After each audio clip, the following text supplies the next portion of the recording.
Só tá dando 3 novamente, cara. Então é coisa mesmo do Quem, Instagram. quem não Cadê o entrou aí, Adriano? O Adriano ainda não apareceu. eu já enviei o convite. Essa que era a minha preocupação. Aceita aí, Adriano.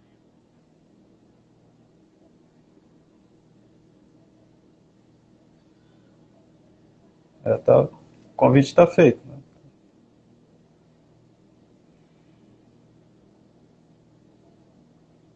Adriano, escreve aí pra gente o que está acontecendo. Não apareceu aí para ti o aviso? Mandei o Henrique convite também? para ele de novo. Vai entrar. Olha aí. Tá. E é só 3 mesmo, né? É. E aí, deu errado? Não, é. Só 3 Não, mesmo, não Adriano. tá dando. Oi, oi, oi. Estão me ouvindo? Estamos. Uhum. Só 3 mesmo. O Henrique não Não deu conseguiu certo, entrar. não, pro Eu, Henrique? eu mandei pro Não deu. pessoal Nossa, você... pro perfil pessoal dele. Então vê se ele aceita lá. Bora dando continuidade que eu vou tentando convidar ele Vamos, no vamos. perfil Questão do pessoal. tempo. É isso aí. Pode Beleza. ir. Bom, gente, então, como o tema diz aí, né, nós vamos atrelar a questão do Assim Falava Zaratustra com a questão dos personagens e quadrinhos, né, sobretudo Superman. Então, um dogzinho aí latindo ao fundo. Mas, enfim, a nossa temática, a nossa fala é pautada nesse livro aqui, escrito aí, deve estar invertido, né, porque o Instagram apresenta invertido, Assim Falava Zaratustra. É uma obra escrita em 1844 a 1900, mais ou menos, do Friedrich Nietzsche. Né? E no que consiste essa questão do super-homem? Né? Primeiramente, a gente vai falar da questão da tradução. Que isso é um gancho, um viés que sempre acompanha essa questão do Übermensch. Né? Depois eu falo aqui da história do Zaratustra, onde ele chega nessa questão do super-homem. Durante muito tempo, sempre ficou essa questão, o Henrique entrou, durante muito tempo ficou essa questão do debate da tradução do termo Ubermensch, né? E sempre atrelado esse Uber, que não tem nada a ver com o aplicativo, tá sempre a tradução literal, se formos pegar assim a questão do alemão, e o alemão sempre é uma língua difícil de traduzir, significa além, superação, tá? E para cá sempre se associou com o termo super-homem. Está errado? Não. Se você for procurar o significado de Superman, de super-homem, no sentido de linguístico realmente, o super-homem também se adequa a essa tradução, a esse significado. Alguém que supera o homem, que vai além. Começou a surgir um pouco desse preconceito porque o termo sempre foi associado com o personagem em quadrinhos, né? O Superman, principalmente depois que o Superman surgiu, já que o termo Ubermensch vem antes. Então, para tentar tornar a coisa, às vezes, até mais, criar uma dicotomia, uma separação com o termo Superman, ficou sempre se traduzindo, querendo se traduzir como além-homem, como se isso fosse uma regra. Mas do ponto de vista linguístico, do ponto de vista hermenêutico dos significados, não há problema em você chamar o Ubermensch, o além-homem, de super-homem.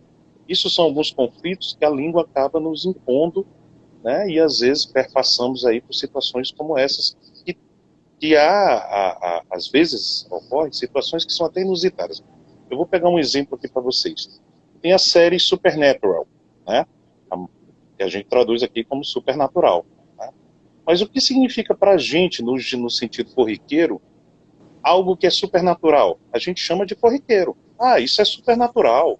Isso vive acontecendo. Mas a série não se trata disso. A série se trata de quê? De coisas sobrenaturais. Porque para o inglês, o supernatural é acima, é além, é o sobrenatural.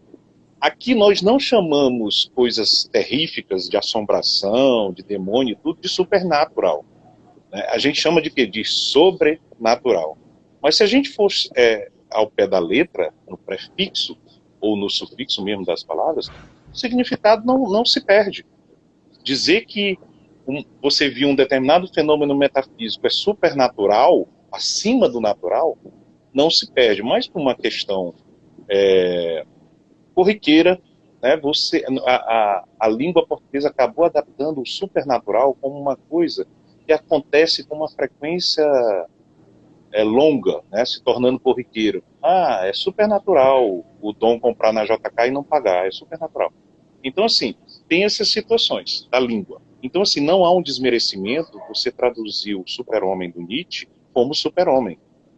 O cuidado que os academicistas tiveram em relação a isso foi em tentar preservar o termo para que não se confundisse com uma forma muito corriqueira, trivial, coloquial, dando mais uma sofisticação. No viés da filosofia, por exemplo, os alemães, que despontaram bastante no campo da filosofia, depois do grego, eles começavam a dizer que só se filosofava em grego ou em alemão. Havia uma rivalidade nessa época mesmo do Nietzsche, século XIX, onde havia um atrito, uma rivalidade com a língua francesa. Teve uma época que a língua francesa meio que dominou o mundo, né? Principalmente ali na Europa. Nós mesmos agregamos algumas coisas na nossa língua portuguesa, derivados do francês. Aqui mesmo no Brasil, na época imperial, era chique, né? Tinha um status você falar francês, tal qual hoje o inglês acabou dominando o mundo. Então, assim, as terminologias, as traduções, é o primeiro impacto e a primeira dificuldade e cuidado que devemos ter em relação às obras filosóficas de um modo geral. O Nietzsche, mais ainda, né? Porque como ele escrevia muito por aforismos, e sempre tinha uma ambiguidade no significado e na intencionalidade do que ele queria dizer, então muita coisa pode se perder numa tradução dessa. Então é interessante nós termos esse cuidado. Esse prólogo aí eu coloco para sedimentar, digamos assim, o nosso percurso aqui. Além desses problemas linguísticos, temos a própria questão da linguagem particular da filosofia, né? Então, assim, você tem que ter certos cuidados, porque, por exemplo, vou pegar aqui um exemplo, irracionalismo. Quando você diz que alguém está sendo irracional, quando alguém está dizendo, eu não vou ficar por esse, digamos assim, esse viés irracionalista, ou dentro de um irracionalismo. A primeira ideia que vem para a pessoa, para o leigo, de um modo geral, é o quê? É uma ideia de irrazão, né, de irracionalidade. Fulano está agindo com irracionalidade. Só que na filosofia, irracionalismo não é isso. Irracionalismo é uma corrente que surge lá com Kierkegaard, onde ele tenta atribuir que não só os aspectos científicos, lógicos e matemáticos devem ser levados em consideração. O ser humano é feito também de sentimentos, de coisas abstratas, de coisas metafísicas que devem ser levadas em consideração dentro da equação de uma análise de um determinado evento, de uma determinada ocorrência e etc, etc. Então, quando você estiver lendo um texto filosófico ou ouvindo uma palestra filosófica que o sujeito se refere a uma determinada situação, a uma pessoa, ele tem um comportamento irracionalista. Ele não está dizendo que essa pessoa é irracional, desprovido de razão. Não. É um sujeito que é metódico, pode ser metódico, pode levar a ciência em conta, mas, uma linguagem bem coloquial, é um cara de sentimentos, é um cara que tem coração. Então, o racionalismo é esse movimento que não desapega, que não despreza os outros sentimentos que compõem também o ser humano, que não estão vinculados a uma questão matemática, científica, de exatidão, tão fria, tão calculista. Então, é interessante termos esse cuidado em relação a esse caminhar, né? Então, aonde chegamos lá na questão do Zaratustra? Vão controlando o tempo aí, viu, Adriano? Aí me avisa. O que acontece? Zaratustra é um peregrino que vive numa caverna, numa montanha, e um belo dia Zaratustra desce para trazer, digamos assim, uma boa nova, né? Entre elas, ele diz que Deus está morto e que ele está anunciando o super-homem. Aí é uma coisa que perpassa toda a obra de Nietzsche, pós-Nietzsche estético. E há um período do Nietzsche onde ele cuida muito da questão da estética. E há um segundo período onde ele cuida muito da questão da moral. E desde essa obra, assim como outras, ele vem tentando espicaçar, tentando provocar, tentando questionar as morais vigentes, né? Então, a apresentação desse super-homem para ele é um cara que vem para transvalorar, como ele costuma dizer, os valores correntes, a moral vigente, né? Então, ele anuncia isso. Quando ele fala que Deus está morto, e esse termo, essa frase, inclusive, é ofensiva para muitas pessoas religiosas, mas não é isso. Nietzsche não está atacando a religião de ninguém, sobretudo a existência ou não de Deus. O que ele está querendo dizer, no frigir dos ovos, é: se não existe Deus, se não existe essa moral religiosa, essa moral cristã, como é que você agiria? Você, por exemplo, age do jeito que age em função de uma moral religiosa, de um castigo divino, ou você age da forma que age, pautado na moral, porque é aquilo que você acha que é correto? Entendeu? Então, assim, a crítica dele é que a humanidade toda sucumbiu em função de um cristianismo que gera uma filosofia de ovelha, de dominação, tá? E isso vem muito acentuado principalmente na Idade Média, né? Aquela coisa de venda de indulgências, venda de pedaços de terra no paraíso que você tinha que pagar, né? A figura do rei tinha tanta força quanto a do papa e vice-versa. Então, assim, isso ele disse que foi deixando a humanidade capenga, tá? Tem uma frase dele que ele diz: o último cristão morreu na cruz. Ele fala de Jesus. A figura de Jesus, para ele, é uma figura louvável, porque para ele se apega às partes do Jesus proativo. Quando Jesus, por exemplo, chega no templo e estão fazendo lá de camelô, vendendo coisas, Jesus sai quebrando tudo. Para ele diz: esse é o Jesus, esse é o cristão verdadeiro, né? Não esse capenga que somos todos nós, digamos assim, que viemos de uma cultura cristã, onde obedece tudo, onde não questiona tudo, as coisas têm que acontecer porque é vontade de Deus. Porque eu fiz, e às vezes a pessoa vai mais além, né? Em outra vida, né? Eu fui má pessoa e agora estou pagando meus pecados. Então, o super-homem de Nietzsche vem para questionar isso, para apagar tudo isso, né? E muito erroneamente, algumas vezes, hoje em dia acho que isso está bem mais esclarecido, até por conta da mídia, da internet, as coisas, hoje em dia está muito mais acessível o conhecimento. Se quis atribuir isso ao super-homem da DC Comics, que não tem nada a ver, né? Porque o Superman da DC, ele tem um viés cristão muito forte. É muito importante a gente deixar isso claro, que é o seguinte: na filosofia não existe esse negócio de certo e errado, é apenas o pensamento do cara. Isso não desmerece o super-homem por ele ter essa postura altruísta em relação às pessoas. Muito pelo contrário, essa é a visão de Nietzsche. Tá? Por isso que é muito perigoso, às vezes, você pegar determinados filósofos e sair tatuando no corpo e achando: não, vou seguir esse cara como um seguidor. Aliás, isso você acaba caindo na própria crítica de Nietzsche, que é a tal da filosofia do rebanho. Coisa que a irmã dele fez com as obras dele, depois que ele morreu, modificou muita coisa e tentando influenciar e querendo colocá-lo como símbolo do nazismo, o que seria inconcebível dentro do próprio pensamento de Nietzsche, porque uma das coisas que ele criticava era essa coisa de rebanho, de você não pensar por si só. Então, qualquer aglomeração, talvez até a J Comics aqui, a gente reunida, ele estivesse criticando, porque a gente está todo mundo ali e não está pensando, né, fazendo aqui um xiste jocoso aqui com a situação. Então, assim, e ela, a irmã dele, faz depois ela foi desmascarada e tudo, mas ela faz isso com as últimas obras dele, né? Com Vontade de Potência, por exemplo, ela alterou algumas coisas.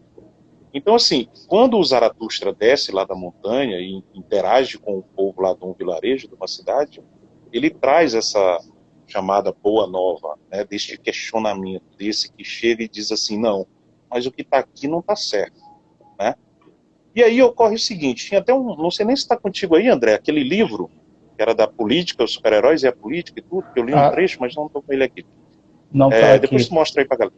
Não está aí? Não está aqui. Eu fui para a reunião do Sebrae e não deu para trazer aqui. Ok. E lá tinha um trecho que o cara dizia, aí começou nessa época, né, e hoje já tem bastante livros de filosofia sobre isso, onde se tenta procurar um modelo desse super-homem que o Nietzsche traz com os personagens em quadrinhos. Qual deles mais se aproxima essa ideia do super-homem, né? Lembramos que tem uma citação logo no início do livro que o Nietzsche define o homem como uma corda estendida entre o animal e o super-homem, uma corda entre o abismo. O homem é uma ponte, é um meio e não um fim, né? E aí ele começa a fazer vários elogios da pessoa que ele amava, Zaratustra falando isso, o profeta lá, o filósofo que desce lá da montanha. Que ele admirava os poentes, porque esse tinha feito todo o percurso, né? Nascente, poente, fim de tarde. Sempre dentro desse trecho de percurso, de inacabado. Tem até uma fala tua, André, lá no grupo, que tu disse assim, só um ser divino, então, para alcançar esse tipo de modelo de ser super-homem. Mas o que ele fala, muito mais do que um modelo preparado, e o segredo está nisso quando ele diz que o homem é uma ponte, não é um meio, não é um fim, é um meio, muito mais do que o modelo que pode alcançar o super-homem, é o modelo em construção. O que Zaratustra quer, acima de tudo, é provocar um start, um início, uma transformação, muito mais do que essa preocupação de lá no final, como é que ficou, é algo que depois ele passa no crivo, mas naquele momento inicial é o pontapé, É o entendeu? próprio E aí lá sentido da nesse... filosofia, né, Marco? O que é isso de instigar, né? Exatamente, nunca é procurar uma resposta final, Ela não e sim uma construção. ela não é a ciência do fim, né? Ela só dá o start. Exatamente, não se propõe a isso. Tem outras ciências para isso. Isso. Tem a matemática para isso, tem a física, que, diga-se de passagem, a própria matemática e a física hoje já tem uma concepção mais filosófica, de que eles encontram uma resposta, mas sabendo que essa resposta é provisória, que uma outra pode vir. Esse é o bacana são também chamadas de teorias, né? Porque são teorias. Exatamente. Porque ainda não tem a definição. Exatamente. Isso, inclusive, é o bacana da ciência. Que, aliás, ao contrário do que algumas pessoas gostam de fazer essa dicotomia de separação, né? Filosofia, ciência, pessoal de humanas, pessoal de técnica, tudo. Gente, a gênese desse troço todo, tanto da filosofia quanto, vou chamar aqui de matemática, simbolizando todas as outras ciências, a gênese é a mesma. Descartes era filósofo e matemático, Pitágoras a mesma coisa. Então, assim, não há necessidade do conflito. Uma pode complementar a outra, né? Se você vai, por exemplo, hoje está muito em voga a questão da bioética, né? O debate ético dentro da área da medicina, da biologia, da criogenia. Isso tudo se vale do aspecto dos debates morais e éticos, que se bebe tanto da fonte da filosofia como também da própria ciência já desenvolvida até esse ponto. O Dom Silva entrou com uma pergunta aqui, né? Falando sobre esse paralelo que as pessoas fazem desse conceito de Nietzsche com um personagem de quadrinho, né? Ele fala que essa pegada foi colocada na HQ escrita pelo Grant Morrison, né? No All Star Superman. Queria que o Adriano entrasse aí comentando essa parte aí do que ele fala, do Dom Silva, se é localizado realmente esse espectro do super-homem de Nietzsche nesse Superman do Grant Morrison. Deixa eu só complementar esse gancho, já a gente responde, Dom, porque eu queria falar, acabei falando do livro e não citei a parte que eu queria citar, que era em relação ao Batman, né? E lá ele diz que o projeto que mais se aproximaria a esse Ubermensch, esse além-homem que o Nietzsche propõe, seria o personagem Batman, o que eu particularmente discordo, né? Nessa fileira, o Batman ele é movido por um estado de vingança em relação ao que aconteceu aos pais dele. O super-homem do Nietzsche é um cara que é movido pela constatação das morais vigentes. Constatação não, transvaloração. Isso, ele vai de encontro, né? Ele começa a debater, questionar a moral vigente. O que move a sua gênese não é uma lógica em função do trauma que ele passou. Ele, o Justiceiro, o Wolverine com os gatilhos de memória, não são questionadores da moral. Aliás, o Batman, inclusive, faz uso da moral vigente para seu objetivo, da sua, digamos assim, loucura, da sua psicose. Porque ele trabalha em conjunto com a polícia, na figura do Gordon. Ele tem um bate-sinal em cima da coisa. Não há transvaloração da moral nesse momento. Ele tem um estilo de luta, né? Nietzsche até fala isso em Zaratustra. Em Zaratustra não, Gaia Ciência. Sobre o estilo do caráter, que nós temos que ter um estilo no caráter. Ele faz isso de uma forma própria, né? De combater. Não é só porque ele está questionando. O que tem que ficar claro é que não é só bater de frente com a moral vigente. É oferecer uma nova moral. O Batman ele não oferece uma nova moral porque o debate dele, o viés dele é um viés psicológico. Por mais que seja de combate ao crime, a origem, a gênese que o impulsiona é uma gênese voltada para o lado psicológico, pelo trauma que ele passou, tá? E assim, outros personagens que o Adriano vai falar mais à frente, que a gente vai complementando aqui, né, que você vai encontrar no mundo dos quadrinhos personagens que possuem momentos que se assemelham a esse projeto do Nietzsche, mas nunca numa plenitude. Nunca num sentido assim, poxa, esse personagem aqui foi pensado como o Superman do Nietzsche. Até porque a gente sabe, né, quem acompanha aqui os quadrinhos sabe disso, que tem aquela história do poder do argumentista, né, do roteirista. Então eu posso amanhã criar um personagem todo pautado só nisso. Mas como de um modo geral, os super-heróis, eles são pautados naquela coisa de bem contra o mal, é difícil eles enveredarem para um aspecto mais nietzschiano dessa história do super-homem, que é o sujeito que chega trocando por miúdos.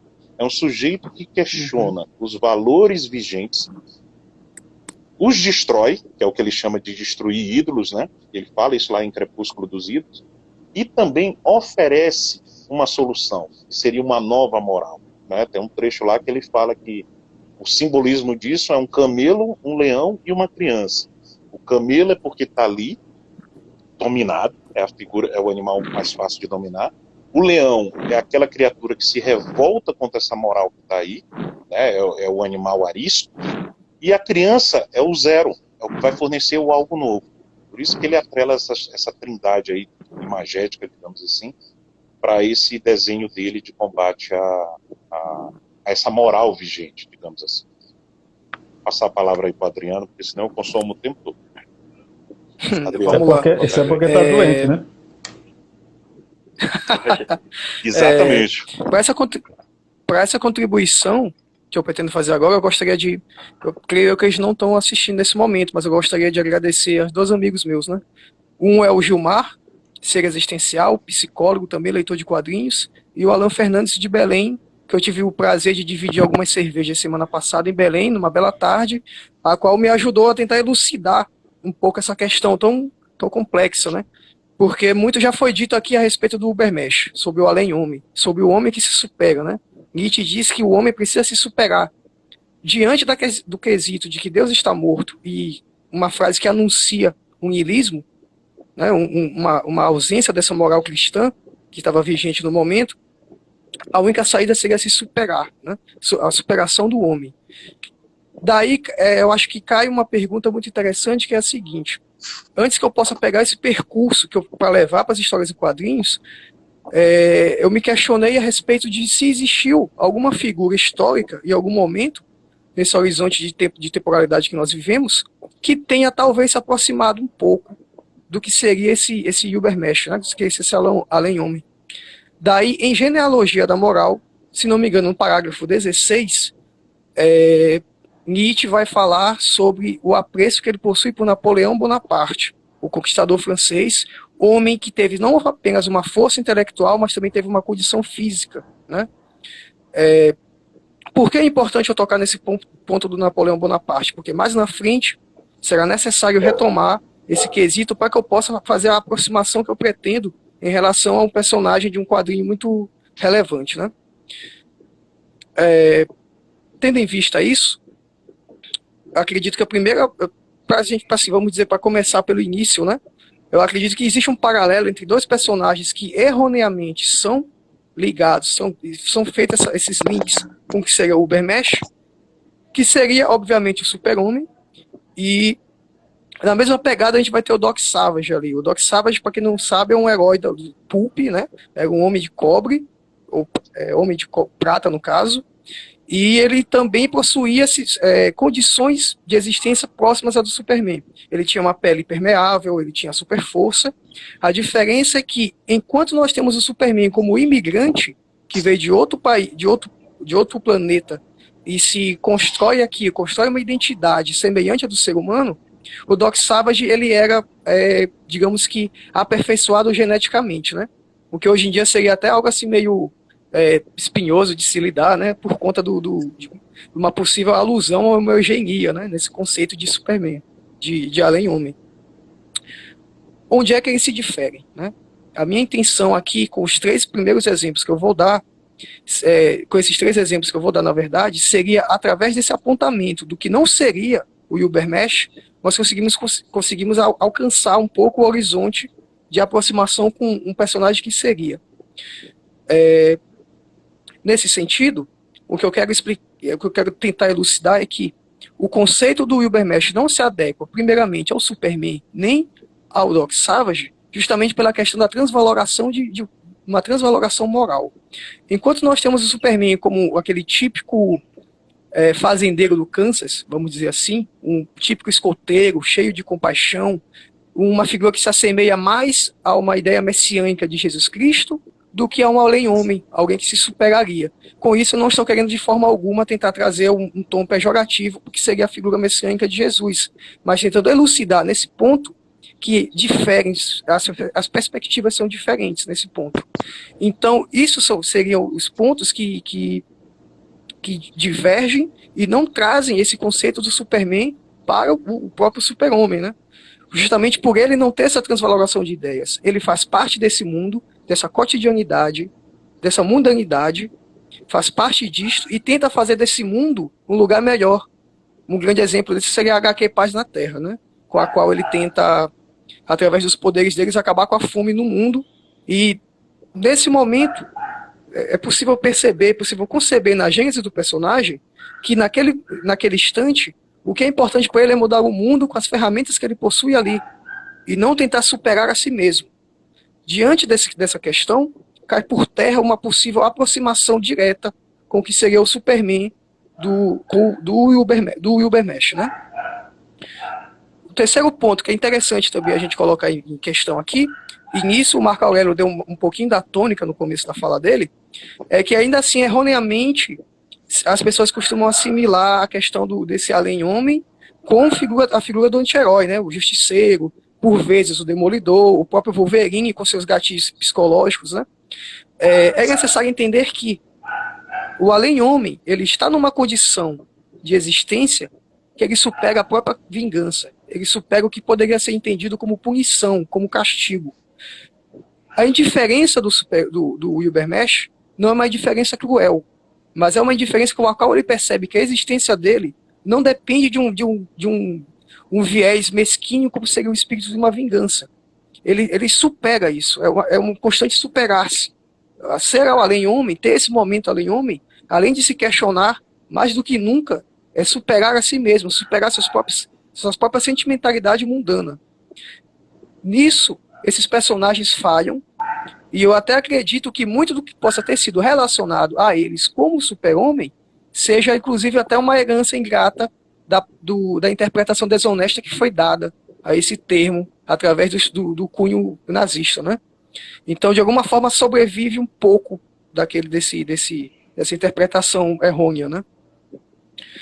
E para conseguir fechar e fazer uma síntese aqui desse pensamento, né, do que seria um personagem que se aproxima do conceito de Ubermesh, tocando nesse assunto do anti-herói, não tem como a gente não lembrar do quadrinho que acabou abalando as estruturas aí de toda a indústria dos quadrinhos dos anos 80, né, mais precisamente 86, que foi juntamente com o Batman Cavaleiro das Trevas, o Watchmen, né, obra-prima uma das obras-primas, né, sou suspeito para falar do Alan Moore, mas dentro daquele trabalho, desse magnífico trabalho, muito se costuma olhar para o Dr. Manhattan, né?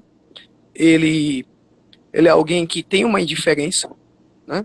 Ele é um personagem que ele demonstra estar acima, ele está acima até da própria questão da temporalidade num conceito vulgar, como a gente conhece aqui nessa cotidianidade, né?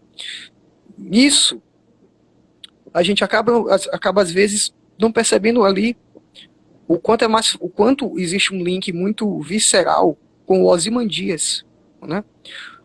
Que isso, no caso, é uma interpretação minha, uma interpretação singular, né? E que nesse quesito, na minha opinião, ele seria o personagem que mais se aproxima do além-homem nos quadrinhos, porque além de treinado fisicamente e intelectualmente, ele é um homem que planeja criar, né? Esse criar se compreende criar arte. Ele pretende causar de fato uma transvaloração naquela sociedade ele tem momentos de isolamento, igual o próprio Zaratustra tinha, quando voltava para sua caverna, não poucas vezes isso ocorre, mas em questão do próprio questionar-se, né? Interessante perceber que até um homem se supera, ainda assim ele se põe sempre a se questionar e sempre a se colocar, às vezes, até em dúvida sobre o que ele faz. Diante disto, e nesse sentido, Ozymandias tenta manipular uma sociedade para que ele possa, através de uma catástrofe, tentar unificar o mundo que passava por um momento de pré-guerra ali. Seria todo aquele clima bélico, aquela anunciação atômica, né? Todo aquele pesadelo nuclear que ali se mostrava naquele horizonte da Guerra Fria. Nesse horizonte histórico, nessa interpretação, se pode perceber que, apesar do Ozymandias ter causado um genocídio, ele fez aquilo motivado por uma tentativa de unificar. Ou seja, não estou querendo justificar o assassinato das pessoas, mas o Übermensch ele é capaz de um desprendimento, de um despertencimento a uma valoração moral que está vigente. É um ato questionável, sim. Isso é impossível de não se levar em conta. Mas, diante dessa superação e por uma causa maior, será que possivelmente o Übermensch teria um posicionamento assim? Porque, além de tudo, ele está acima do bem e do mal. Ele está acima de julgamentos. Isso é algo que, inclusive, pode ser muitas vezes mal interpretado, né? Como foi mal interpretado na questão do nazismo, quando o massacre dos judeus, né, foi justificado por uma questão de uma superação, né? Uma interpretação extremamente desonesta que serviu unicamente aos fins que a gente entende muito bem como é que foi que aconteceu, infelizmente, né?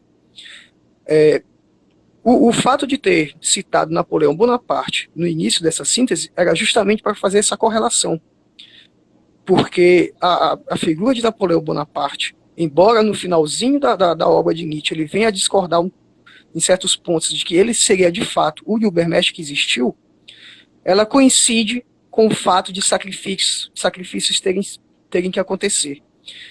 Zaratustra nos diz que só existe ressurreição onde há sepulcros. E essa é uma das lições, né, que ele nos deixa. É preciso, às vezes, morrer algo para que a gente possa renovar. Faltou uma coisinha ali, que ele vai dizer mais ou menos em Napoleão Bonaparte, que foi o amor fati, né, o amor ao destino. Inclusive, o Nietzsche chega até a citar que talvez um exemplo de super-homem perfeito poderia ter sido César Borgia com o coração de Cristo. E diante dessa análise, o que eu posso trazer para vocês, dentro dessa minha contribuição, é que, como o Marco Aurélio comentou mais cedo, existem momentos, né? Existem momentos de além-homem. Seria talvez inconcebível imaginar que podemos ser isso o tempo inteiro, né? Mas essa tarefa de superar-se é uma dívida nossa e é uma dívida existencial, diante desse horizonte que a gente vive, ainda mais nesse atual contexto, né? Eu gostaria de passar agora a palavra para o Henrique, e que ele possa fazer também umas contribuições, é também um profundo conhecedor de Alain Moore, né? Então, eu passo a bola para ti.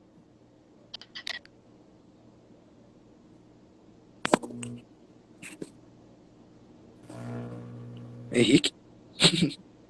Tá ouvindo, Henrique? Tá ouvindo? O áudio aqui deu um bug aqui. Mas está conseguindo ouvir a gente? Estou te ouvindo. Estamos sim. Então tá contigo. Tu ouviste que eu... Agora a bola é contigo. Tu deu o gancho para entrar? Pode falar. Sim, pode meter ficha. Oi. Oi. A gente está te ouvindo bem. As considerações ali, que tá ruim o áudio mesmo. Tô conseguindo. Sobre essa questão que tu citaste do Paz na Terra do Superman, isso é interessante porque o Superman ele quer levar essa transformação, dando comida para os pobres, mas ainda dentro de uma estrutura capitalista, né? Então ele quer só aliviar o sofrimento dessas pessoas, mas não necessariamente mudar. Ou seja, naquele dia eles vão comer, mas depois não. Então, nesse sentido, a gente tem um personagem de quadrinho que é muito mais se assemelha às características do Além-Homem. Porque o Além-Homem, como o Marco Aurélio falou, a gente está numa corda entre o animal e o super-homem. Então, ele é uma ética. Ele é uma coisa que, apesar de parecer inalcançável, ele tem características, ou seja, esse negócio da superação, isso aí é muito forte no dia a dia. Então, eu leio da seguinte forma, que não necessariamente o super-homem pode ser um conceito filosófico e ele seja a parte, ou seja, não dá para alcançar, mas posturas a gente pode adotar que se assemelham a esse super-homem. Então, essa valor à vida, da coisa do amor fati, eu acho esse conceito massa, que é do amar o conhecimento e tentar ver uma coisa positiva neles. Então a gente percebe que existem essas características. E aí, para mim,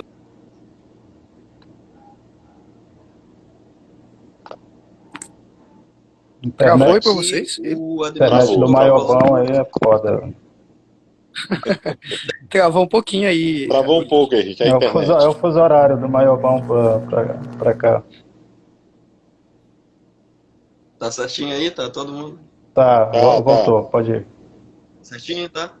Pois é, Pode Tá? ir. nessa série aqui, essa série é toda calcada nessa questão do super-homem mesmo. Então, para quem leu, quem não lê, essa aqui já é...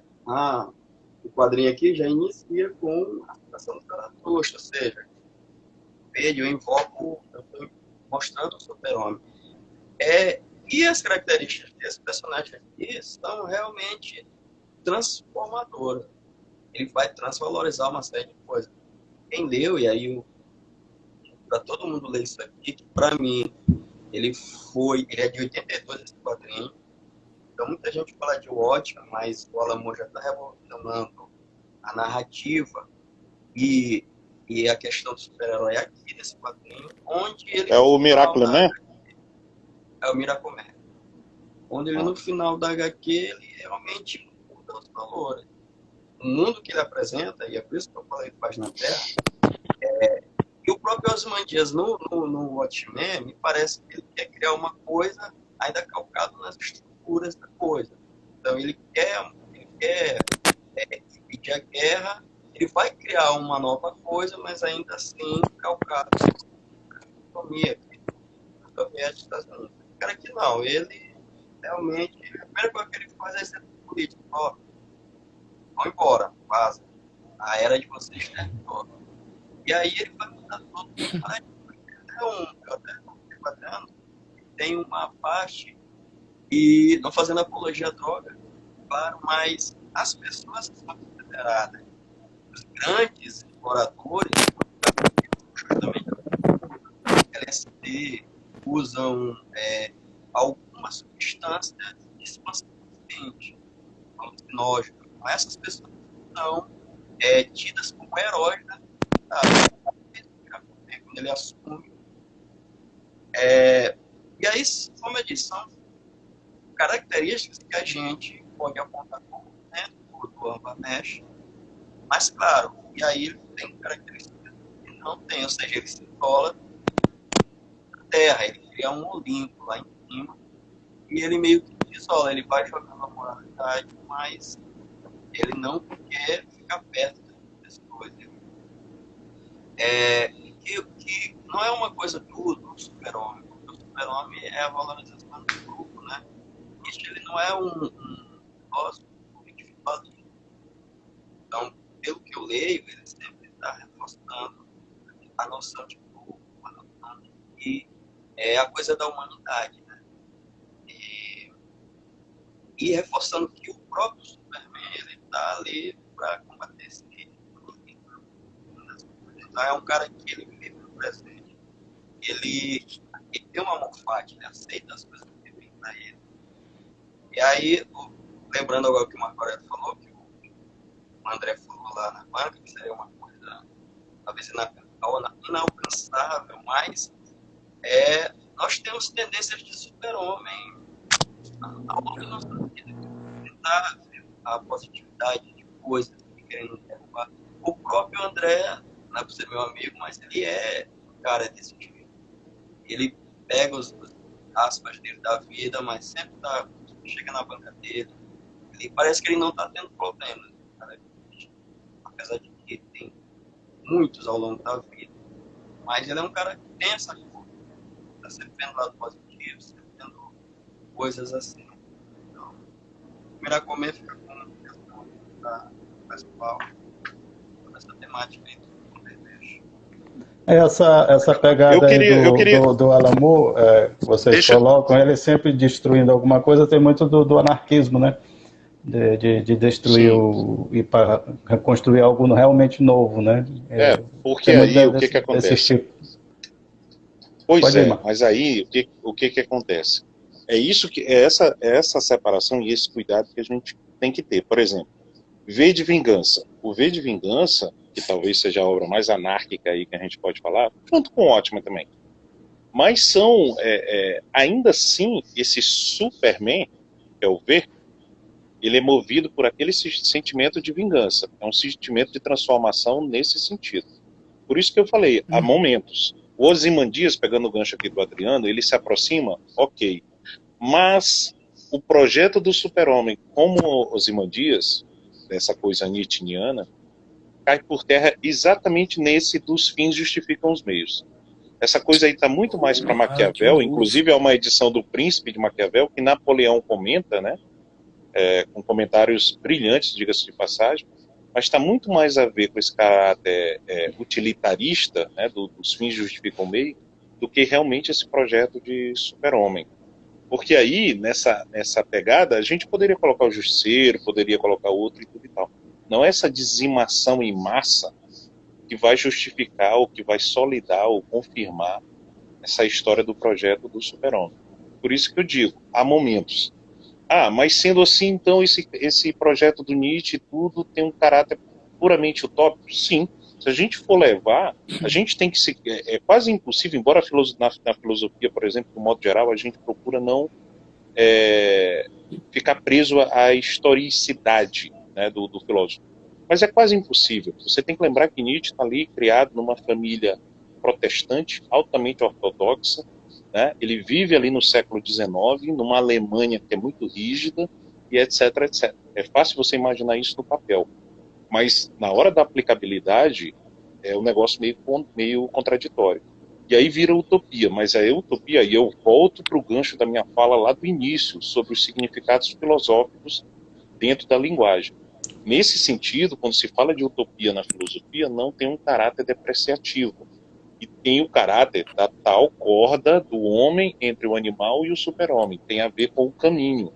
Se você se espelha num projeto de super-homem, nietzscheano, isso te traz melhorias pessoais. Vamos falar no sentido prático. Isso pode te trazer melhorias pessoais. Não aceitar tudo como é jogado, como o Estado joga, como a igreja joga, como a sua família joga, como o seu amigo joga, o seu grupo do bairro e etc, etc. Você se torna um questionador. Essa é a maior contribuição que a filosofia deixa em todos os seus segmentos e em todos os seus filósofos. Nem todos você vai conseguir, eu diria que nenhum, você vai conseguir ser ipsiliteris, ao pé da letra, seguir tudo que aquilo está sendo dito. Mas cai aí as duas principais contribuições. O caráter reflexivo da situação e o caráter utópico. Ou seja, é mais ou menos assim, aquele cara pratica atividade física todos os dias, o objetivo dele é perder 10 quilos, ele não consegue perder 10 quilos, mas por isso ele vai parar de praticar atividade física, sabendo que ele está respirando melhor, que os ossos dele estão funcionando, que ele está, entendeu? É mais ou menos isso. Esse é o caráter utópico, você está em movimento, não é aquela do laboratório não, que o ratinho nunca alcança ali o pedaço de queijo, não é nesse sentido. Até porque no laboratório ele está preso. E esse caráter utópico não fala da prisão, né, do cerceamento da liberdade. E sim essa progressividade de você tentar alcançar as coisas. Se você botar realmente no papel o projeto do Ubermensch do Nietzsche, você vai dizer, não, esse cara é louco, não dá para fazer isso aqui, mas você pega pinceladas onde você consegue fazer isso. Ozymandias vai bem até o momento Vai. em que ele propõe essa chacina, né, essa dizimação em massa. Rorschach também vai bem até certo ponto, mas aí quando você vê que ele é produto de um dano psicológico, de um trauma lá da infância, etc, etc, ele, o Batman e tantos outros, nesse sentido. Então ele passa por essa superação. O Adriano até em determinado momento citou o Demolidor. O Demolidor não se encaixa isso. Por quê? Porque o Demolidor é um poço de culpa. Ele é preso muito à consciência dele. E dos critérios que o Super-Homem rechaça, o Super-Homem do Nietzsche, é essa consciência que te culpa por tudo, que não deixa você fazer nada porque você é um pecador, porque é pecado, porque você... Então, assim, o Demolidor, o Matt Murdock, é um personagem atormentadíssimo pela culpa. É a culpa da morte do pai, é a morte da Electra, embora tenha voltado, a Karen Page que passa... Tudo ele se culpa. Ele é um sujeito depressivo em função dessa consciência moral dele que o deixa para baixo todo o tempo. Mas há um critério no Superman do Demolidor, que qual é? Ele não para, ele continua, ele tenta, entendeu? Não é só o critério de destruir a moral, mas no sentido de continuidade. Uma figura histórica, por exemplo, que fez esse papel de Ubermensch, por incrível que pareça, é o Jesus Cristo. Porque quando Jesus Cristo vem, ele detona a moral antiga. Qual era a moral antiga? O Velho Testamento. Olho por olho, né? Tinha uma série de coisas lá que são, para o Novo Testamento, são ridículas. E Jesus vem trazendo uma nova moral. Se você acredita em Jesus, se você não concorda, eu não estou falando aqui no critério religioso, estou falando no critério histórico. Ele contesta Roma, tanto que foi assassinado por conta disso. O mesmo serve para Sócrates, né? Quando começa a passear ali por Atenas, e qual é a acusação dos dois, tanto de Jesus e de Sócrates? Está desviando a juventude, está desviando a população. Né? Eles são acusados por isso, por trazerem boas novas, digamos assim. E a gente pode fazer uma leitura aí como? Trazendo uma nova moral, que é o que o projeto do Nietzsche nos fala. Pegando só um gancho aqui para quem está assistindo, porque a gente citou o termo e meio que não destrinchou, né? Porque a priori a gente ia ficar preso ali na questão do super-homem. O Adriano falou, o Henrique também, que é a questão do amor fati, né? O amor fati que o Nietzsche fala é amor ao destino. Não no sentido de conformismo, mas se hoje está chovendo e tu não conseguiu, tu teve que ir para o trabalho com chuva, paciência, vai chover sempre. Se amanhã é sol, se hoje o ônibus chegou atrasado, então o que Nietzsche diz é o seguinte: para de reclamar, aceita essas coisas e vai para a luta. Trocando por miúdos, esse é o amor fati. Amar a vida como ela é. O caso Danilo, ali do... só um minutão, Marco, o Danilo tá falando aqui, é um movimento para a afirmação da vida e não se prende a ressentimentos, não é isso? Exatamente. Porque a crítica maior do Nietzsche, que ele fala, e ele culpa o cristianismo por isso, veja bem, ele está falando de cristianismo, não de Jesus Cristo, tá? Cristianismo inventado por Roma. É a culpa. A igreja toda se pautou na culpa. É no pecado, que isso é proibido, que não sei o quê, que você vai para o inferno, e etc, etc, etc. Então, ela lida com o lado psicológico e espiritual da pessoa através do sentimento da culpa. E isso não é uma reafirmação da vida, que é o que ele propõe com o super-homem. O caso que o Adriano falou do Dr. Manhattan, que poderia ser essa figura, mas aí o Manhattan, o que acontece com o Manhattan? Ele se aproxima mais do Schopenhauer, porque ele não está mais nem aí, ele está num posto de insensibilidade. Ele realmente atinge o niilismo, a negação dos valores diante ali da vida, a ponto de que ele se isola. O Superman de Nietzsche não é um cara que se isola, é um cara que desce. O Zaratustra desce e vai para onde? Para o meio da cidade. Jesus vai para onde? Para o meio da cidade. Sócrates vai para onde? Para o meio da cidade. Ele quer interagir, ele quer transformar a partir do seu par, a partir do seu semelhante. Ele não é um cara que se reclusa lá em Marte, como o Dr. Manhattan. E o J Comics vai para onde? Vai para o meio da praça, né? Vai falar com a galera lá. Exatamente. Né? Bota bonde na Exatamente, rua. Com chuva, com pandemia, com não sei o quê, com sol, com churrasco. Exato. E por aí vai, né? E vai para as escolas, é esse ambiente transformador. E não há essa desnível, né? De eu sei mais do que você, ou quem está ali tá. Não, se mistura tá igual, tudo, inclusive tá de classes sociais. Exato, inclusive de classes sociais. Ali vai quem tem dinheiro, quem não tem, por aí vai. Vai lá, Adriano. Nesse sentido, é muito interessante. A febre aliviou, viu? A febre e o calafrio aliviaram. Foi o caldo filosófico, né, que ajudou aí, né? Na verdade, foi uma de Nesse pirona, sentido é mas muito tudo bem. nesse sentido é muito interessante a respeito do isolamento, né? Esse tanto faz como tanto fez, esse imersor do Albert Camus praticamente, né? Tô vivendo a minha vida, tanto faz, aconteceu aqui, aconteceu ali. Eu sou uma vítima do destino, eu sou uma vítima da minha circunstância, eu não amo ele, né? Eu sou levado por ele. Nesse ponto é interessante a gente lembrar que o profeta Zaratustra ele sempre voltava, ele sempre se isolava às vezes na sua caverna, né? Isso me remete muito ao Superman voltando para a Fortaleza da Solidão, né? Isso. Naqueles momentos em que ele tenta buscar ele tenta preencher uma cadeia de significado para a existência dele, né? O Então, Zaratustra também lembra o Miyamoto Musashi, né? Que também ficou numa caverna e quando verdade. saiu de lá escreveu o livro dos Cinco Anéis. E aí a gente já pode fazer um link aqui com a caverna, né? O mito de Platão, né? Da caverna. Então, é, talvez a saída para a gente conseguir se superar seja sair dessa caverna, né? Seja sair desse senso comum. Isso levando em conta a interpretação nietzschiana, né? Não estamos aqui para Sim, como eu posso dizer, erigir verdades absolutas, muito menos verdades imediatas, né?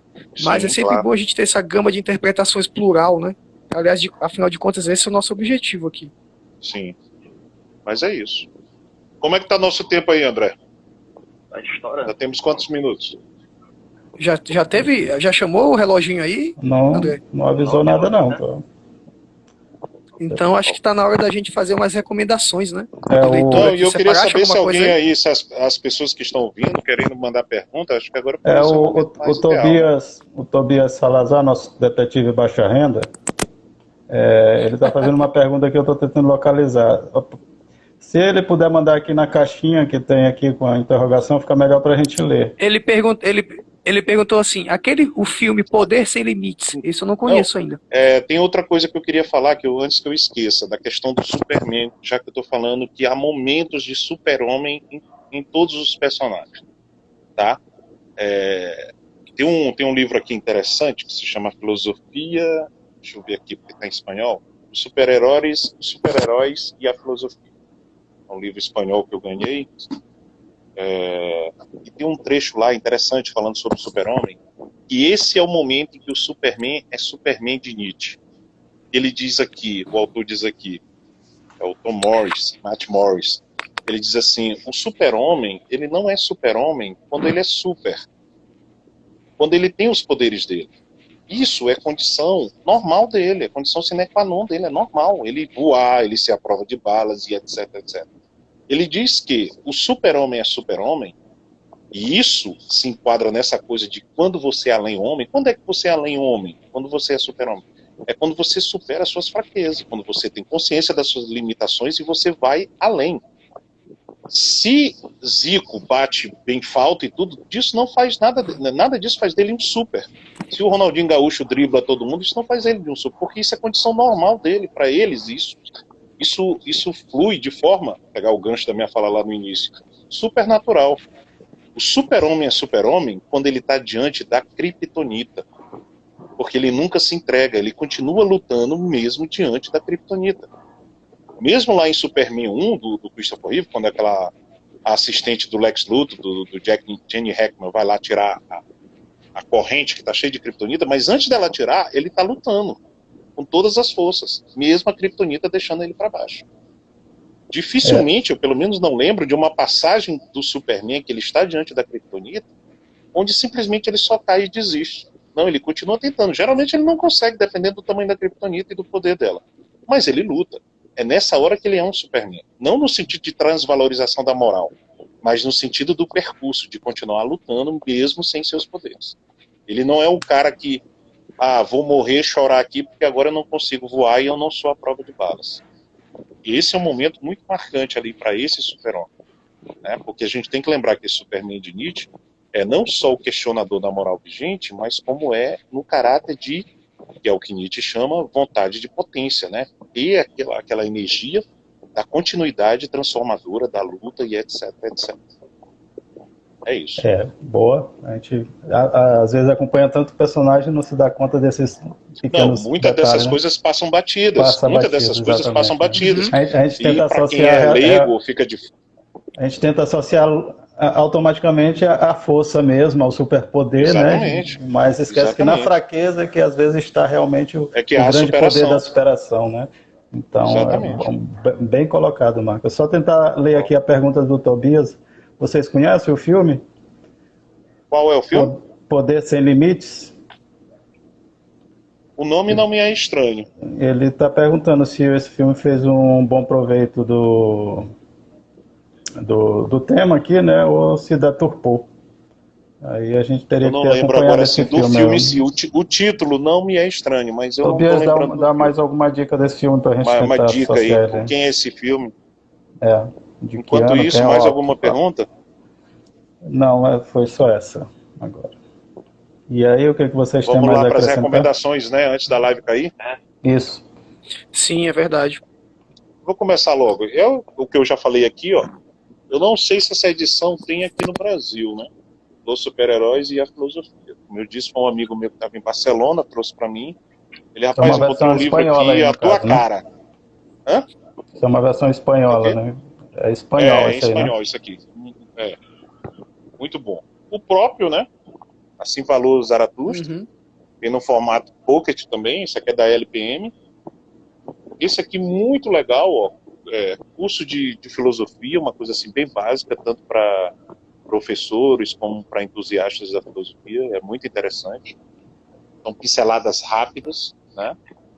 Tem um outro aqui que eu gosto muito, que é o Watchmen e a filosofia, que abrange bem essa coisa dos super-heróis. Esses dois aqui são atrelados às coisas do super-herói, né? E eu recomendo, muito bem escrito. Essas são as minhas recomendações. Adriano? E não recomendo Martial Law, que Adriano me vendeu. É só isso que eu queria dizer. Eu mereço mesmo, né? Vai lá. Eu vou ficar com um dos títulos mais belos que eu já li na minha vida, né? Sem exageros. Tô falando de Moon Shadow, tá? Tá na fila. Esse trabalho aqui lançado... Está na fila, vixe? Esse Ainda trabalho não aqui li. lançado pela editora Pipoca e Nanquim. Ele demonstra toda a versatilidade do autor J.M. Demetrius, né? Muito conhecido por A Última Caçada de Craven. Deixa eu ver o que mais. Participou até de histórias assim meio chifrins, como Carnificina Absoluta. Também é autor de Blood, outro título sensacional que a Pipoca Nanquim lançou. Sensacional.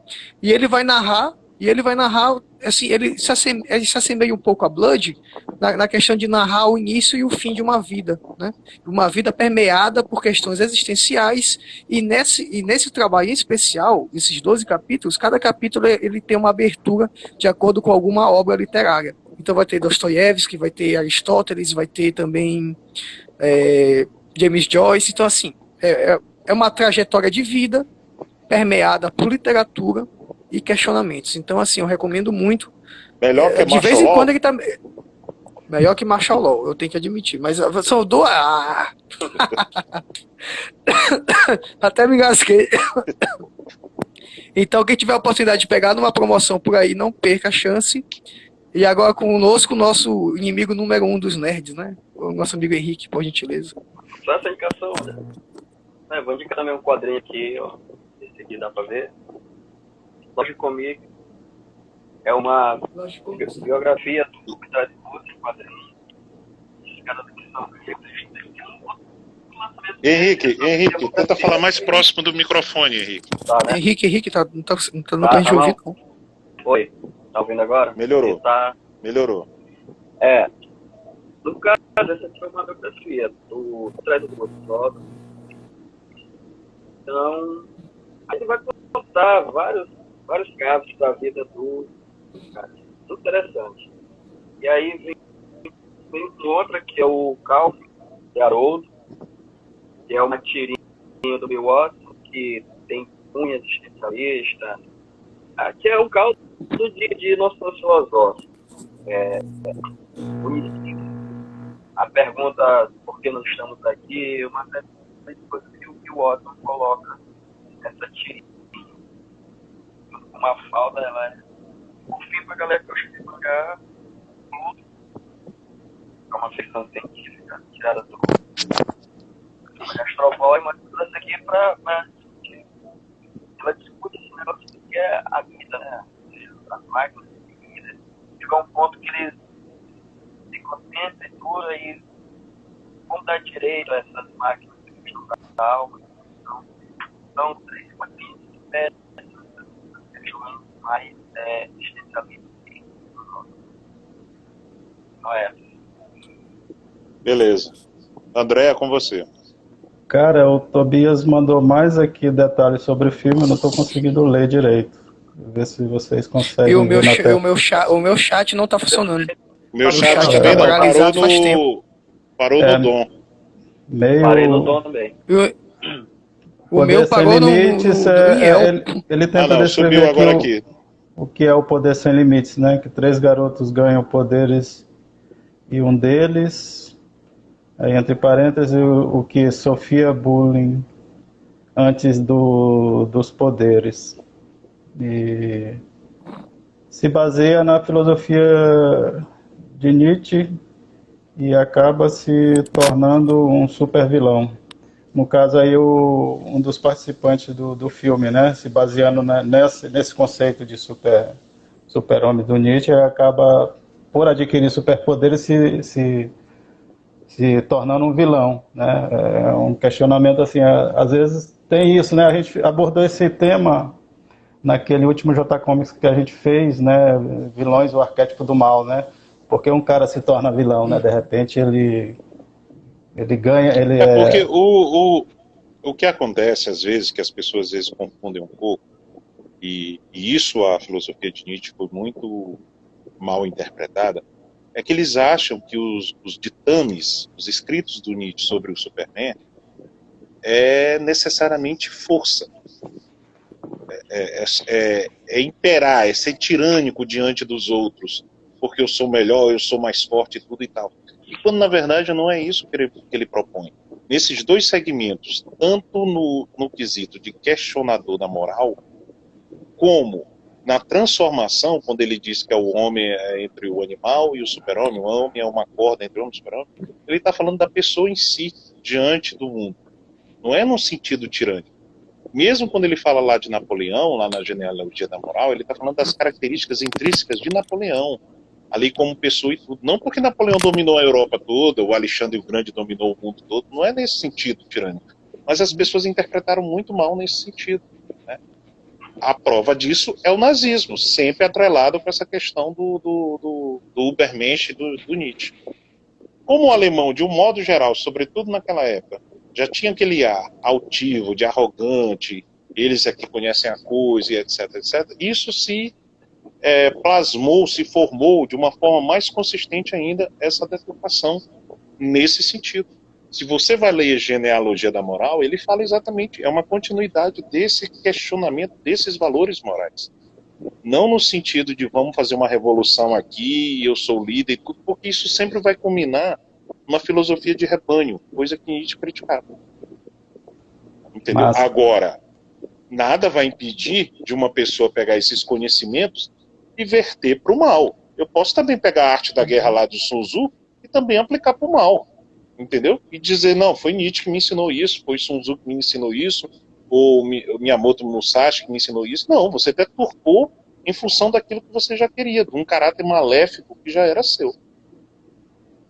Perfeito. Então, Tobias, o autor aí deturpou totalmente o conceito de Nietzsche. Exatamente. Exatamente. Nesse sentido aí da pergunta. Pode ir, Adriano. Isso lembra muito uma parte marcante ali da saga da Fênix, né? Quando ela acende, né? E o Xavier fala acho que é pro anjo, né? O poder absoluto corrompe absolutamente, né? Então essa relação, essa relação que assim era proveniente já de uma interpretação errônea, né? E aí, além disso, ela causar ainda ter esse viés de trazer força, poder. Isso é muito curioso, porque de repente tu é um ser normal, né? E de repente está diante de um superpoder que te aparece do nada, e como tu vai usar aquilo? Talvez isso aí seja um bom exemplo de de Superman do Nietzsche, né? De como ele controlar isso para o bem, né? E não para o mal, né? Porque tu pode, É né? verdade. Se render às fraquezas da vida e usar esse superpoder para tirar Sim, proveito sim, próprio sim. e não para o proveito coletivo, né? E isso é que faz a O que as diferença no pessoas final das precisam, contas. o que as pessoas precisam fixar de uma forma bem prosaica, de uma forma bem sintética, é que o projeto do Superman de Nietzsche não é um projeto de dominação, é um projeto de contestação diante dos valores morais vigentes. E tenta te apresentar como um super-homem, como uma pessoa melhor, a ponto de que você não fique preso, que tudo é pecado, que tudo é culpa. Pessoas, por exemplo, que não conseguem ir adiante diante de uma coisa que aconteceu, porque ele mesmo não se... Quantas vezes a gente já não ouviu essa expressão? Fulano, ele mesmo não se desculpa. Então é disso que Nietzsche está Uhum. falando, né? A gente não está falando de você ter controle de todos os botões nucleares e dizer, ó, eu que mando aqui. Não é isso. Mas, ao longo do tempo, essa ideia foi muito deturpada nesse sentido, né? Como muitas outras aí dentro da filosofia. O próprio Maquiavel também, em alguns trechos do Príncipe, também foi deturpado. As pessoas vão adaptando a seu bel prazer. E disse, não, foi Maquiavel que disse isso. Quer ver Ótimo. um trecho, por exemplo? Outro dia eu vou fazer um caso aqui particular, só para encerrar. Uma amiga minha botou lá, ela comentando sobre a frase lá, a citação de Nietzsche, que diz assim, não olhe para o abismo, senão o abismo olha para você. Ela pensou que era só isso, o trecho. Eu disse não, o trecho fala assim, não combatas monstros, né, com perigo de te tornares um deles, porque quando você olha para o abismo olha para você. Ela é séria? Eu digo sim, vai lá procurar que tá lá a citação direitinha, peguei, deu print, mandei para... Então assim, para te ver, é um trechinho só, mas já dá uma amplitude numa interpretação errônea na pessoa, entendeu? Verdade. Agora imagina passando por todos esses processos hermenêuticos aí de tradução, de apropriação da ideia e desvirtuando uma ideia original, de uma intencionalidade do autor. É por aí. Com certeza. Uma das coisas mais curiosas, inclusive, né, é do quanto o suprassumo pode ser tão alterado, tão desonestamente interpretado e utilizado por uma outra causa, a fim de que se sirva como uma base sólida, ou então uma base filosófica, erudita, para que essas pessoas possam fazer tal atitude condenável, mas ainda assim ter algum respaldo, é que quando o Übermensch é utilizado pelo Partido Nazista, eles não se atentam ao fato de que, durante mais de 3 partes do livro de Assim Falava Zaratustra, o profeta fala, dentre os monstros mais frios, o Estado é um dos mais gélidos, entende? Então, ele mesmo critica o Estado, ele critica o Estado na questão de como o Estado se apresenta como uma força, naquela perspectiva aí, pessoal, vamos exercitar a hermenêutica para a gente não possa trazer para agora e confundir as coisas, mas dentro daquele momento, ele já alerta para essa questão dessa vontade de potência ser utilizada por uma força maior, com outras intenções, outros escrúpulos, né? Ou falta deles, na verdade. Isso então aí, é uma coisa muito complexa, né? Matt Fisher, Henrique. Personagem de DC Comics que ele é ligado a esse homem como nazista, né? Na verdade, é um inimigo, assim, né? O Overmesh. Acho que o nome certo é esse. Então, geralmente, para esse tema de vincular os quadrinhos, então, essa coisa do nazismo. Geralmente, então, a gente tem personagem com essa característica, no caso. Bom, sim. Então, eu acho que a missão foi cumprida, né? O que a gente queria abordar hoje, a gente conseguiu entregar. Falar um pouco só sobre o porquê, né? Que diabos esses 4 malucos e um mascarado estão numa segunda-feira falando de Nietzsche, né?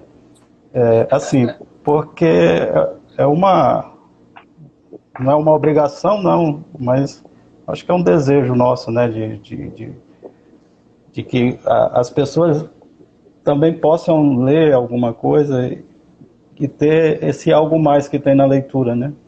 Tu não tá só construindo aquelas frases ali só para passar o tempo, e não, cara, aproveita ao máximo, né? E tem essas nuances todas, né, dentro das leituras dos quadrinhos também, principalmente porque a gente está abordando isso, né, para desmistificar que o quadrinho é uma arte pobre, sem mais valor e tal, né, que por incrível que pareça ainda existe muito esse preconceito, inclusive dentro dos próprios leitores de quadrinhos, né, que não dão o devido valor à arte, né, que acham que é só um passatempo e tal. Ele existe esse propósito de passatempo, de diversão, os cómics principalmente, né, que naqueles duelos entre um vilão e um mocinho de sempre e tal, mas até dentro deles existe também filosofia, existe história, existe sociologia, existe religião, né? Existe a vida, né? E essa sempre foi a nossa postura enquanto grupo, né? De mostrar isso, né? Para que o quadrinho ele fosse mais valorizado, não só pela sociedade que não consome, mas pelos próprios leitores, né? Ter essa consciência de valorização daquilo que ele está consumindo, né? Que não é algo vazio. Então, aproveitar ao máximo mesmo, né? Desde a capa até a última página, né? Até o cheiro do quadrinho, até tudo a gente aproveita dele, né? Estamos aqui tentando passar um pouco disso, né? Para quem está acompanhando, né? E deixar gravado para quem possa acompanhar depois. Vocês me pediram uma dica de leitura, né? Eu não vou dar. Eu queria que sair um pouco disso, né? E provar que eu também sou um pouco de Ubermensch e indicar uma música de Ivan Lins, né? Que eu adoro mesmo, para vocês verem o tanto que eu sou, né? Que o cara, tu curte rock, então não posso ouvir outra coisa, vai te a merda. Eu ouço o que eu quero, eu gosto do que Então eu tu quero. tá além. Você está além. Você está além. Você é o super-homem. Além de dogmas. Além de eu tô acima disso, mas de rótulos. sem querer estar, sabe? Eu só estou. Só isso. Gente, antes que a live então, caia eu só... Pode falar, Marco. Não, eu só queria, de antemão, antes que eu esqueça, porque isso é um pecado, né? A gente acaba esquecendo que é a parte principal. Agradecer a todas as pessoas aí, acho que são 15 pessoas que ainda estão aí nos acompanhando.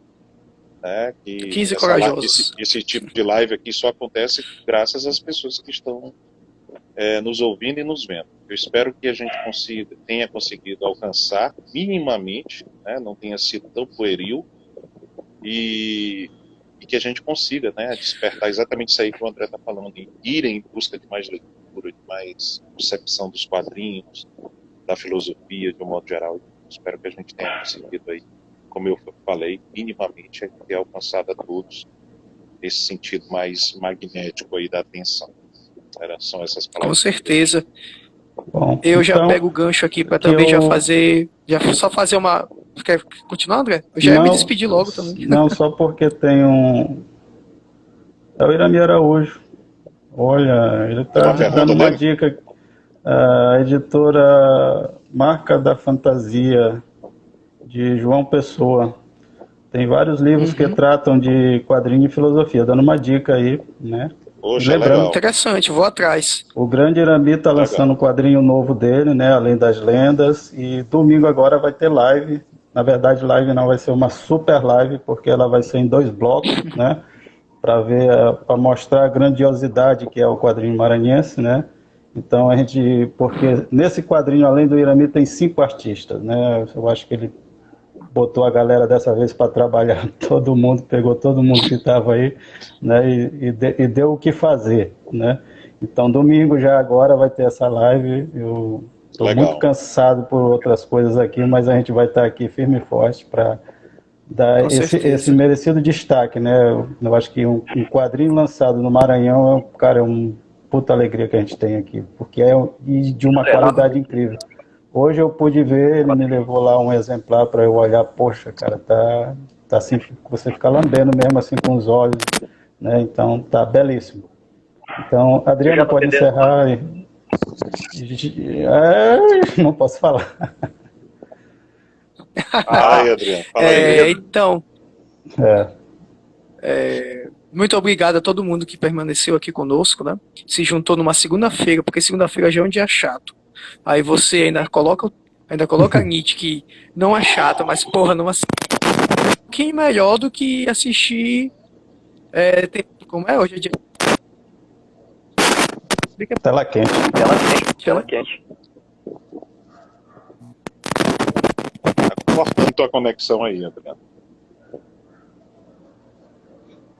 Adriano cansou. Henrique, Pois é, não, só tenho a agradecer o pessoal que está assistindo, agradecer vocês, o Marco, o André, o Adriano que saiu por essa instrutiva contribuição, essa filosofia que é tão complicada, tão mal interpretada, até de coisa. Só isso. Eu tenho a agradecer. como eu falei no início, né, mostrar também que a filosofia ela é acessível a todos, né, e às vezes você está praticando certos conceitos filosóficos sem nem ter conhecimento que eles existem, né. Então, como eu disse, né, o cara comum que pega ônibus lotado, né, que vai fazer compra na feira e volta cheio de sacola, tropeçando em buracos de calçada, né, da vida do povo comum, né, às vezes você está praticando esse super-homem, esse além-homem, né, no teu dia a dia de árduo sofrimento, né, e mesmo assim encontrar espaço para felicidade, para generosidade, né, a gente vê muito disso no dia a dia, né, assim, pessoas que praticam conceitos filosóficos sem ter a menor noção que eles existem, né, eu acho que isso é de uma grandeza e de uma beleza que não cabe em explicação nenhuma, né? Então, verdade. Só esperar Adriano voltar aí, que ele está filmando o pé dele. Esperar que ele volte aí. Cheio de calo. Deformado. Tá inchado. Alô, vocês estão me... Parecendo um curupira. Tá inchado. Vocês estão me ouvindo, então? Teu calcanhar tá para trás, Adriano. Tá. Vocês estão ouvindo? Meu Deus do céu, caramba, é porque a câmera deu pau aqui. Eu acho que não tem forma melhor de eu me despedir se vocês nem verem. Estão me ouvindo? Bom, então eu só vou encerrar. É isso aí, gente. Boa noite. Só vou encerrar com a minha dica, né, que faltou eu dar. Sim, a música do Ivan Lins. Do Ivan Lins, que é Daquilo Que Eu Sei, né, que eu acho que se encaixa muito nisso e eu gosto dessa música. Arrocha, DJ. Ok, Stênio Kawasaki. Daquilo que eu sei, nem tudo me deu clareza. Nem tudo foi permitido, nem tudo me deu certeza. Daquilo que eu sei, nem tudo foi proibido, nem tudo foi possível, nem tudo foi concebido. Não fechei os olhos, não tapei os ouvidos, cheirei, toquei, provei, eu usei todos os sentidos. E é por isso que eu me sinto cada vez mais limpo, cada vez mais limpo. Eu acho que ter a plenitude da vida e não ter arrependimento dela, que é o que resume um pouco em poema, né? Um conceito tão complexo. Uhum. Sim. André? Eu gosto demais disso. Fala. É isso aí, André. Estão me ouvindo? Estou te ouvindo. Eu vou me despedir aqui com um fragmento que eu juntei aqui do Amor Fati, tá? Que eu acho muito interessante, que é o seguinte: quero cada vez mais aprender a ver como belo aquilo que é necessário nas coisas. Quero ser, algum dia, apenas alguém que diz que sim. E o momento que nós vivemos atualmente, ele pede de nós que nós estejamos preparados para dizer sim à pluralidade da existência, a dizer sim à responsabilidade social que está colocada sobre os nossos ombros nesse momento crítico. E mais importante, dizer sim à vida. Muito obrigado aí todo mundo, viu? E estamos aí. Valeu. Na hora, gente. Vamos encerrar que eu tô com fome. Eu tô com fome, ó. Valeu, cara. Espero que tenha sido produtivo para todo mundo, viu? Domingo tem live Foi de novo. Sim. Tranquilo, domingo a gente tá aí. É nóis. Domingo Tamo junto. A minha e sua turma aí. Valeu demais, viu? Vou encerrar agora. Tchau, tchau. Valeu,